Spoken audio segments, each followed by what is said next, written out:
Episode 3. Nick stood at the edge of the balcony, successfully drawing the attention of the entire city, but no one realized it was all part of a carefully orchestrated con. The real operation was unfolding quietly, across the street. Nick checked his watch and gave the go-ahead, right on time. His crew planted explosives on the rooftop of the opposite building. They even laid down a mattress to minimize the dust cloud from the blast. For a second, it seemed like the police might have noticed something, but a wave of screams from the crowd below drowned out any suspicion. Nick let out a quiet sigh of relief. That is, until the next problem popped up. The building's blueprints hadn't shown a rooftop security camera. His brother radioed in the issue, but Nick was still tangled up in a conversation with Lydia. He could only speak in code, hoping his brother would pick up on it. Thankfully, his girlfriend caught on. She realized the camera system was heat-sensitive. Thinking fast, they used a fire extinguisher to block the heat signature, spraying it directly at the sensor until it was disabled. With that obstacle out of the way, the two of them finally located the vault. When they cracked it open, the shelves were stacked with sparkling jewelry, but their faces stayed blank, because the diamond they were after, the legendary Monarch diamond, wasn't there. After a quick conversation with Nick, they launched Plan B. Suddenly, alarms rang out throughout the entire building. The older man who ran the company, the one who testified against Nick, rushed to check on the vault. Turns out, he never kept the Monarch diamond there. He had it hidden in a secret room, protected by fingerprint ID and a 99-digit passcode. Once inside, he removed the diamond and, just to be safe,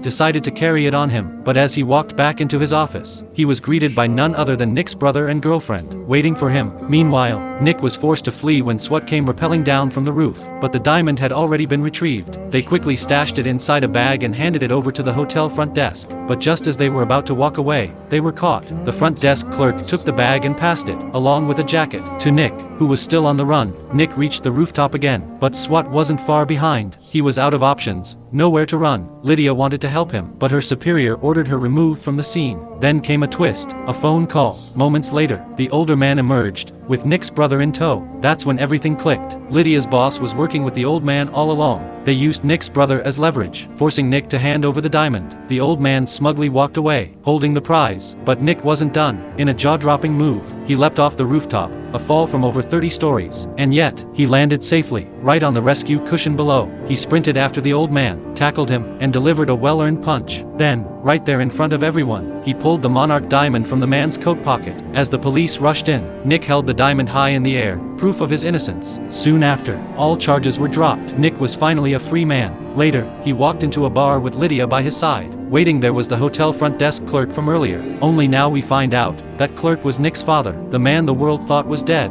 And that is where the movie ends. Thanks for watching.